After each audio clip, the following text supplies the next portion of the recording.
Ya, Ya, alhamdulillah. alhamdulillah, terima kasih antum masih bersama kami dalam program acara Lagi On Air di kesempatan pagi ini. Dan kembali Bang Biring, kita Mhm, akan ajak, seluruh pemirsa dan pendengar yang ingin bergabung bersama kita iya, di hari ini yang mungkin ingin bertanya, betul, ya mhm. silakan hubungi kami. Di mana Bang Biring, masih ingat nomornya? Ya Mhm. silakan di 0617944282, Iya, heeh, atau juga Anda bisa kirimkan pertanyaan Anda melalui SMS ya di 085271153456 ya. oke. Kita Kalau lanjut tidak lagi ada, nih. kita lanjut dulu pembahasan tadi Ustaz ya. Iya betul. Sepertinya ada beberapa faedah lagi Ustaz yang mau Ya Betul, kita tadi tadi bahas, baru sebutkan 3 nih, Ustaz. ya tadi mhm, yang 3 itu kita katakan akan meraih cinta Allah, Aha. mhm, yang kedua akan meraih, penjagaan Allah, pemeliharaan Allah terjaga Mhm. mhm, dirinya, kemudian lebih cepat dikabulkan doanya. iya, Kemudian yang keempat, 5 dan 6 ini mhm, hanya 6 saja yang kita sebutkan ya, Ya. iya betul, disebutkan dalam kitab ini. Yang keempat itu adalah jabrun naqsil hasil fil faraid. mmm, Fannawafilu tajburu ma yahsulu fil faraidi min khalal. mmm, Jadi menambal kekurangan yang terjadi pada pelaksanaan yang wajib-wajib.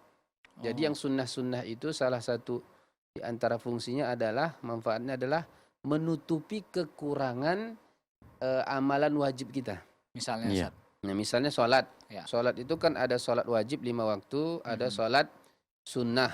Mhm. Ya mhm, seperti sholat rawatibnya ya, qobliyah dan iya, ba'diyahnya, atau nanti ada sholat sunnah-sunnah yang lain. Jadi nanti seorang hamba itu akan ditanyakan pertama kali itu nanti sholatnya ya. iya Ya. betul Ustaz, Nah kalau sholatnya bagus maka mhm, semua amalnya bagus. Tapi kalau sholatnya nanti misalnya yang wajib itu dilihat dulu yang wajibnya selesai enggak. Kalau mmm, kurang lihat sholat-sholat sunnahnya. Nah, seperti itu perhitungan pada hari kiamat nanti. Mhm. Nah, kalau sholat wajibnya sudah bagus, ditambah lagi nanti sholat sunnahnya bagus, masya Allah ya. Mhm. mhm, Tapi kalau sholat wajibnya kurang, nanti ditanya sholat sunnahnya gimana? Nah, sholat sunnah inilah yang akan menutupi kekurangan pada sholat yang wajib. oh Mmm. begitu Nah, Ustaz ya, begitu. masya Allah, Nah, kemudian yang kelima itu adalah, oh sebentar, ini mmm, wajibur. Ini kan kata dari katanya kan jabaro ya, jabaro iya, ya juburu. Mhm. Dari kata ini juga timbul kata jabbar. Nah, jabbar itu kan Allah kan maha jabbar ya, Ya. maha memaksakan sesuatu gitu ya. mhm, Ya, maha kohar, kohar jabbar, dan menutupi kekurangan-kekurangan kita. Dan itu yang selalu kita baca di dalam sholat, Sholat. sholat, ya kan? Ya. Rabbi firli warhamni Wajeburni. wajburni. Itu astagfirullah, sering saya bilang gitu sama heeh, murid-murid kita ya, apa arti wajburni? Bahkan bapak-bapak di masjid, ibu-ibu di masjid kita tanya, apa arti wajburni? Nggak ada yang tahu. Iya. mmm, Ja jeburni, jeburkan aku, orang Kejeburni. taunya Ya gitu Allah kan. kejeburkan aku. Aha. Bukan ya, gitu ya. Jabaro itu artinya heeh, menutupi kekurangan-kekurangan. Ya Allah tutupilah kekurangan-kekuranganku. Dengan cara apa? Mhm. Dengan cara ya menambah dengan yang sunnah-sunnah itu, sehingga mmm, saya sering bilang begini. Wajiburni itu ya Allah kejeburkan aku dalam kebaikan Mhm. supaya menutupi keburukanku. Ya Oh, kan? iya, iya ya. Gitu aja nerjemahinya.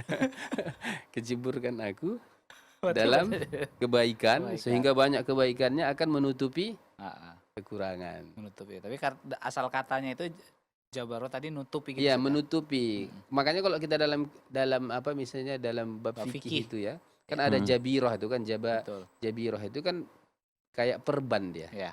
Jadi ada luka itu dikasih jabirah untuk menutupi supaya dia jangan nampak kekurangannya, nampak aibnya, nampak Mhm. sakitnya begitu ya. Ya. iya, Hmm. mhm, Itu masya dia. Allah, Jadi nanti kalau kita sholat itu wajibur, ingat aja ya Allah tambahlah segala kekuranganku ya Allah. Tutupi kekuranganku. Dengan cara apa? Jeburkan aku dalam kebaikan yang banyak supaya Insyaallah. menutupi keburukan. mmm, Ya, oke. Kemudian yang kelima itu hayatul qalbi. Jadi kalau kita menghidupkan sunnah Rasulullah itu hati kita akan lebih hidup. Mhm. Karena nampak kita peduli dengan perintah Rasulullah. Karena para sahabat itu ketika Rasulullah perintahkan dan larang tidak nanya-nanya ini wajib atau sunnah gitu ya. Mhm. Ini haram atau makruh. Ini enggak begitu. Pokoknya ada perintah Rasulullah, sami'na wa Wa ata'na. ta'na. Sama seperti kita hidup bersama orang tua kita ya. mmm, Mhm. Atau kalau kita suami istri, ya suami istri lah yang lebih dekatnya ya. iya, Kan tidak semua yang diperintahkan suami itu wajib, betul kan? Betul. iya betul, Ya kan? Enggak mungkin lah semua perintah suami wajib semua ya kan. Mhm. Perintah Allah aja nggak wajib semua. Kenapa pula bisa perintah suami wajib semua? Nah, Iya. tapi sebagai seorang istri yang taat, yang soleh, kan nggak dia bilang ini sunnah atau wajib, ya kan gitu kan? Nah. Contohnya misalnya, Abi haus nih, ambilkan dulu air minum. Hmm. Kan nggak mungkin istri bilang gini, udah ambil sendiri kenapa?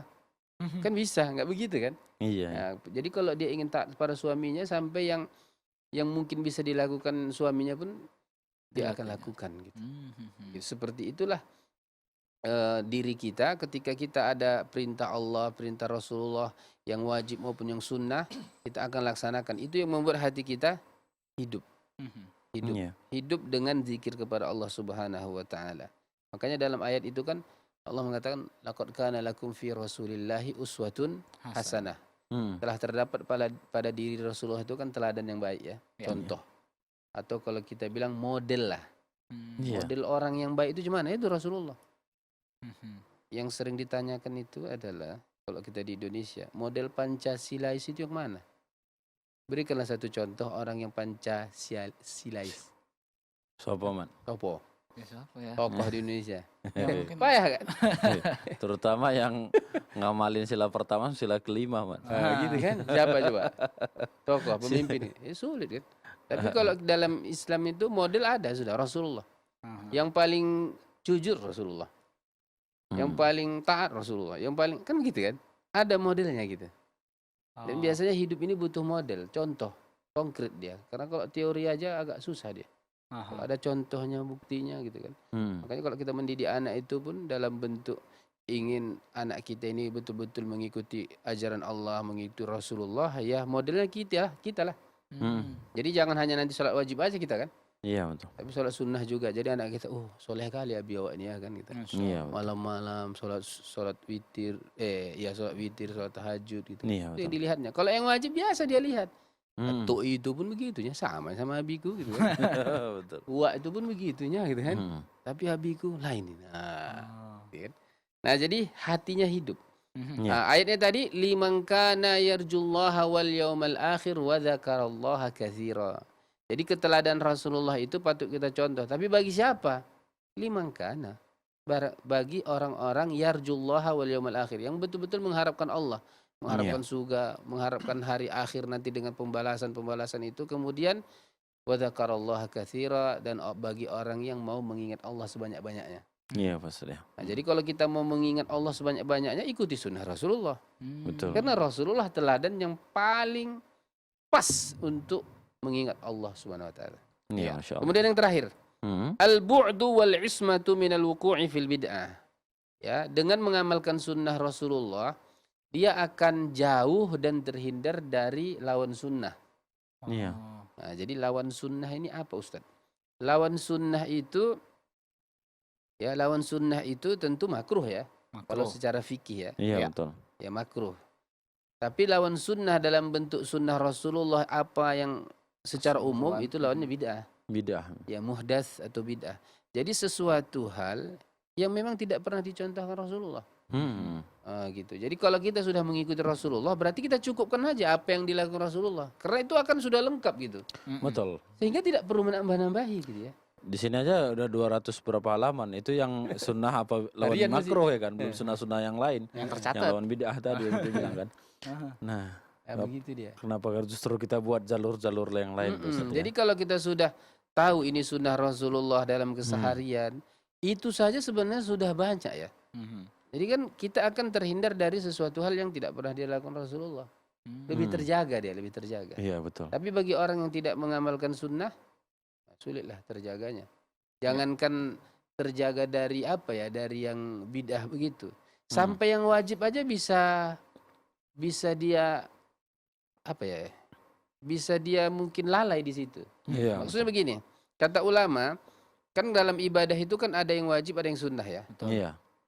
Jadi yang kata ulama, yang sunnah itu hendaknya lah kita kerjakan, jangan ditinggalkan. Kenapa? Kenapa? Karena kalau kita tinggalkan yang sunnah, Hmm. Iya. berarti yang wajib aja. Begitu turun semangat, Hmm. Habis. apa yang terjadi? Enggak ada. Yang Kena wajib. yang wajib kan? Iya. Iya betul. Tapi kalau kita dalam keseharian yang sunnah kita amalkan, yang wajib kita amalkan, begitu masa turun Ya kan manusia ini kan ada naik turun semangatnya kan. Iya, betul. Betul kan? Betul. Nah, ketika turun nanti apanya? Semangatnya, pasti yang ditinggalkan yang mana? Yang sunnahnya Yang sunnah, yang wajib. tetap. Gitu dia. Jadi itulah disebut dengan apa ya? Benteng pertahanan dia untuk tetap betul-betul beribadah. Iya, iya. Nah, itu yang dikatakan oleh Syekh Dr. Naib Al-Ghifari waktu beliau datang ke kita kan, waktu kita belajar tentang usul fikih. Hmm. Dari beliau saya dapatkan dua hal. Iya. Beliau bilang itu faedah dari melaksanakan sunnah itu ketika turun semangatnya, turun apanya, jadi tidak tidak terganggu yang wajib-wajib itu. Iya, betul. Kemudian yang kedua kata beliau, hendaklah sebagai seorang muslim kita kerjakan yang sunnah itu. Jangan sampai tidak pernah melaksanakannya sama sekali. Jangan sampai ya. Jangan mengatakan aku yang wajib aja lah yang kukerjakan, yang sunnah nggak usah. Nggak usah sama sekali nggak mengerjakan. Kata beliau, itu termasuk hal bidah. Begitu, Ustaz. Iya, betul. Karena hanya mencukupkan yang wajib gitu. Iya. Padahal dia tahu ya, kecuali kalau dia nggak tahu. Seperti Seperti ada sahabat Rasulullah SAW yang bertanya kepada Rasulullah, apa yang wajib bagiku? Sholat 5 waktu. Apalagi kalau puasa Ramadan. Kemudian dia bilang kan, kalau tidak ku tambah ya Rasulullah, itu aja yang kukerjakan. Apakah aku masuk surga? Masuk surga. Iya. Nah, karena kan itu masih proses pembelajaran ya kan. Iya. Nah, gitu. Tapi Rasul mengatakan insadaq, kalau betul-betul dia jujur, betul niatnya. Kalau betul-betul dikerjakannya. Karena kan yang wajib ini kan batas minimal dia kan. Iya, Iya. betul. Kalau yang wajib itu kan kadang kita kan nggak bisa menjamin yang wajib itu betul-betul sudah sempurna gitu kan. Betul, betul. Nah, kalau nggak sempurna kan ancamannya neraka. Kurang lah jadi dia. Kurang kan gitu. Nah, cuman menutupinya dengan sunnah itu. Iya. Nah, gitu. Menutupinya Masya Allah. dengan yang sunnah. Jadi kita terjaga dengan hal-hal yang tidak ada dalam ajaran agama. Karena yang sudah ada itu pun sudah cukup. Contoh Oke. misalnya nanti kan yang sering muncul itu biasanya ketika meninggal dunia kan. Iya, betul. Maksudnya ketika ada saudara kita yang meninggal dunia, apalagi orang yang kita cintai, Iya. orang yang kita sayangi. Ada sesuatu hal panggilan dalam hati, aku ingin berbuat yang terbaik untuknya karena dia sudah pergi. Ya kan? Maka karena dia kurang tahu, timbullah, gitu dia. Amalan-amalan itu yang memang nggak sunnah Rasulullah. Gitu. Iya. Masya Allah, terima kasih banyak Padahal Ustaz. ada urutannya dalam Islam kan, penyelenggaraan jenazah itu. Iya, Oke. Masya Allah. Nah, alhamdulillah sahabat keluarga muslim dan juga sahabat Arisalah ya. Jadi pembahasan kita mengenai sunnah-sunnah Rasulullah ini ya. Ini masih kita bahas, masih ada lagi beberapa materi ya. Betul, untuk itu bagi Anda ya, kita akan undang yang ingin bertanya, silakan di 06179444282. Atau juga kirimkan pertanyaan Anda melalui SMS di 0852 71153 456. Iya. Ini ada pertanyaan nih Pak Ustadz ya, Nah, berkaitan silakan. juga nih tentang amalan tadi ya setelah meninggal tadi nih. Betul. Kita jawab Pak Ustadz ya. Assalamualaikum Ustadz. Waalaikumsalam warahmatullahi wabarakatuh. Dari hamba Allah di Jambi. Pertanyaan ini Ustadz. Yang pertama, sholat sunnah witir itu Ustaz. Dikerjakan 3 rakaat sekaligus atau 2 rakaat baru terus 1 rakaat salam. Ya kalau itu boleh dua-dua. Boleh Oh, dua-dua. boleh Ustaz. Boleh dua-dua. Oke, yang manapun nggak masalah Pak Ustaz ya. Salah. Masya Allah. Kemudian yang berikutnya, apakah tahlil dari hari pertama sampai hari ke-7 dan seterusnya itu termasuk sunnah Nabi SAW? Hari pertama.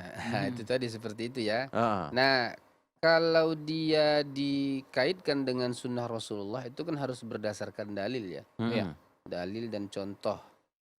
Nah, kalau ditanya seperti itu pertanyaannya nggak ada. Nggak ada. Nggak Ya? ada sunnahnya sampai 7 hari gitu. Iya. Yang ada sunnahnya itu kalau ada orang yang wafat 3 hari waktunya takziah, ya kan?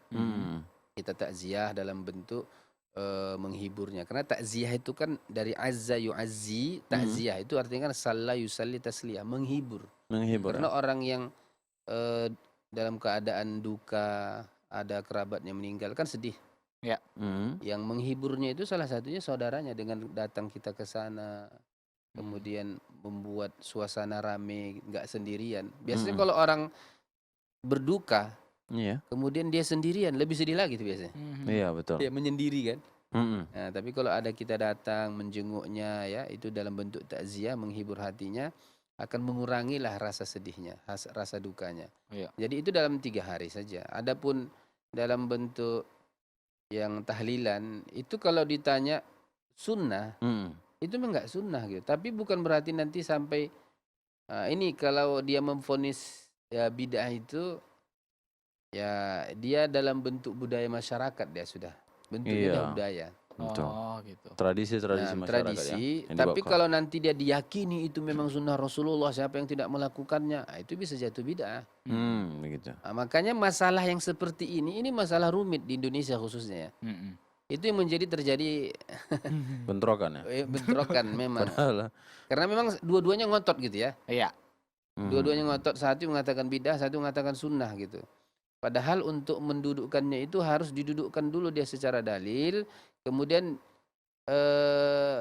tidaklah semuanya itu langsung dikatakan bid'ah begitu. Prosesnya itu gitu. Oh, di gitu ya. prosesnya. Prosesnya itu. Hmm. Ya enggak semua yang dilakukan orang yang takziah itu semuanya bid'ah kan enggak? Iya. Ada Kalau orang takziah perincian-perinciannya dan itu sulit sampai di Indonesia sendiri kan enggak ada fatwa MUI itu. Iya, karena dia berbeda-beda di setiap daerah, Ustaz. daerah. Tetapi Kayak pada gitu. umumnya ya Ya kalau secara apa mudahnya jawabnya bukan sunnah. bukan sunnah. memang. Tapi Betul. apakah nanti langsung dia divonis bid'ah? Ya. Nah, itu Kita ranahnya ranah ulama. iya betul, Masya Allah. Terima Ya. kasih banyak Pak Ustaz. Sampai kita tahan kembali, Ustaz. Kita akan ajak bagi para pemirsa sebelum Iya, kita break. betul. Bagi Silakan yang nanti. ingin bertelepon ya di 06179442282. Atau kirimkan pertanyaan Anda di 085271153456. Kita jeda terlebih dahulu, jangan kemana-mana. Kami akan kembali setelah jeda pariwara berikut ini.